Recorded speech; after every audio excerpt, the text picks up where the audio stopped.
आज आपण अगदी साध्या सोप्या पद्धतीने हिरव्या मुगाचे चिल्ले किंवा उत्ताप्पा बघणार आहोत.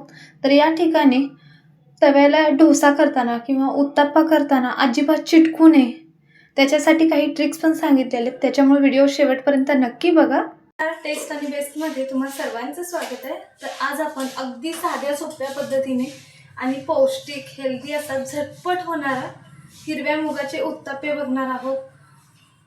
अगदी step by step video share करते, त्याच्यामुळे व्हिडिओ शेवटपर्यंत नक्की बघा. चला तर मग व्हिडिओला सुरुवात करूया. सर्वात आधी मी इथं 1 वाटी हिरवं मूग म्हणजे 120 ग्रॅम हिरवं मूग रात्रभर भिजायला ठेवलं होतं 7 ते 8 तास. जर तुमच्याकडे तेवढा वेळ नसेल तर 1 तासभर कोमट पाण्यामध्ये भिजायला ठेवला तरी चालेल. त्याच्यानंतर हिरवी मिरची घेतले 4, लसूण 5 ते 6 पाकळ्या, 1 इंच आलं घेतले आणि अर्धी वाटी कोथिंबीर. तर सर्वात आधी हिरवं मूग टाकूया. हिरवं मूग भिजायला टाकल्यानंतर त्याच्यानंतर पाणी काढून स्वच्छ धुवून घेतलेलं आहे.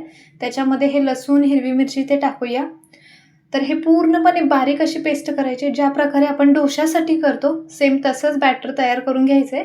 तर हे बारीक करताना मी यामध्ये 1 कप नॉर्मल पाणी टाकलं होतं. तर अशा प्रकारे बॅटर तयार केलं. तर हे एका बाउलमध्ये काढून घेते. याच्यामध्येच 1 वाटी ज्वारीचं पीठ घेतलं आहे. सर्व प्रमाण याच वाटीच्या साह्याने घेते.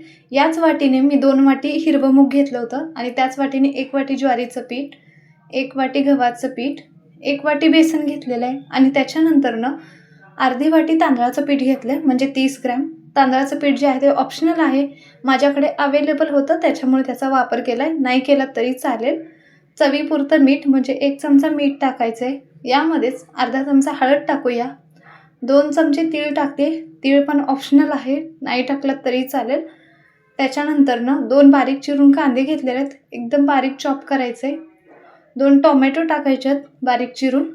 अर्धी वाटी कोथिंबीर स्वच्छ धुवून बारीक चिरून घेतली. तर हे सर्व मिक्स करून घेऊया. थोडंसं भांडं कमी पडतं आहे त्याच्यामुळे थोडंसं मोठ्या बाउलमध्ये हे मी काढून घ्यायची. याच्यामध्येच आवश्यकतेनुसार पाण्याचा वापर करायचा. इथं मी 1 ग्लास पाणी घेतलेलं आहे. त्याच बाउलमध्ये ज्या बाउलमध्ये आपण मिक्स करून घेतलेलं होतं थोडं थोडं पाणी ॲड करून सेम डोशासारखं किंवा उत्तप्पासारखं हे बॅटर तयार करून घ्यायचं आहे. जसं आपण तांदळाचं डाळीचं वगैरे पीठ बनवून घेतो सेम त्याच प्रकारे बनवून घ्यायचं आहे. त्याच्यानंतर अर्धा चमचा सोडा वापरते. तर हे मिक्स करून घेऊया. जे काही साहित्य लागतं खाली डिस्क्रिप्शन बॉक्समध्ये पण तिथे नक्की चेक करा म्हणजे तुम्हाला रेसिपी करताना इझी जाईल. आणि व्हिडिओ जर आवडत असेल तर नक्की चॅनलला सबस्क्राईब करा म्हणजे मी जेव्हा पण व्हिडिओ अपलोड करेल लगेच नोटिफिकेशन मिळून जाईल.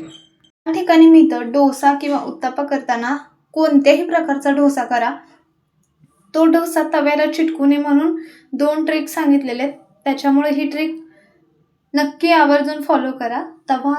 जेव्हा आपण डोसा करतात तेव्हा तवा 5 ते 6 मिनटं मोठा गॅस करून एकदम कडकडीत गरम होऊ द्यायचं आहे. पूर्णपणे होता होईल तेवढं तवा गरम करून घ्यायचं आहे. त्याच्यानंतर गॅस बारीक करायचं आहे. तवा चांगला गरम केल्यानंतर गॅस बारीक केला आहे. याच्यावरती थोडंसं पाणी शिंपडते. साधारणतः 1 चमचाभर पाणी शिंपडायचं आहे. पेपरने, टिश्यू पेपरने किंवा एखाद्या नॅपकिनने हे पाणी पुसून घेऊया. त्याच्यानंतर अगदी 2-3 थेंब तेल टाकलेलं आहे. तेल पण टाकल्यानंतर टिश्यू पेपरने पुसून घेतलं किंवा बटर पेपरने मी इथं पुसून घेतलं आहे. आपलं जे बॅटर तयार केलं आहे ते घ्यायचं आहे आणि 2 चमचे हे बॅटर टाकायचं आहे. मी इथं उत्ताप्पा करून टाकते. तुम्हाला सेम कांदा टोमॅटो न वापरता अगदी प्लेन असा डोसा पण करू शकता. तर हिरव्या मुगाचा डोसा याच्या आधी मी व्हिडिओ अपलोड केला आहे. अगदी कुरकुरीत आणि पातळ असा डोसा बनवलेला आहे. तो पण व्हिडिओ नक्की बघा. हिरव्या मुगाचा डोसा दाखवलेला आहे, पेपर डोसा. हा उत्ताप्पा थोडासा अट्रॅक्टिव्ह दिसण्यासाठी मी इथं तीळ टाकलेला आहे. दुसरी महत्त्वाची ट्रिक म्हणजे डोसा चिटकू नये तव्याला किंवा उत्ताप्पा चिटकू नये म्हणून पूर्णपणे बॅटर जे आहे ते थोडंसं सुकू द्यायचं आहे आणि त्याच्यानंतरच वरून ह्याला तेल सोडायचं आहे किंवा बटर तूप वापरू शकता. तर मी इथं तेल सोडते. तर इथं मी 2 ट्रिक सांगितलेल्या आहेत. पहिलं म्हणजे तवा चांगला कडकडीत गरम करायचं आहे आणि त्याच्यानंतर गॅस बारीक करून पाणी शिंपडायचं आहे, पुसायचं आहे, परत तेल शिंपडून पुसायचं आहे. दुसरी ट्रिक म्हणजे पूर्ण बॅटर सुकल्यानंतरच तेल टाकायचं आहे म्हणजे ते तव्याला चिटकत नाही आहे. तर हे दोन्ही ट्रिक नक्की फॉलो करा म्हणजे अजिबात तुम्ही कोणत्याही प्रकारचा डोसा केलात किंवा उत्ताप्पा केला तर तव्याला चिटकणार नाही आहे. तर आपण केलेला उत्तापा पलटी मारलाय, त्याच्यावरती तेल लावून घेतलेलं आहे.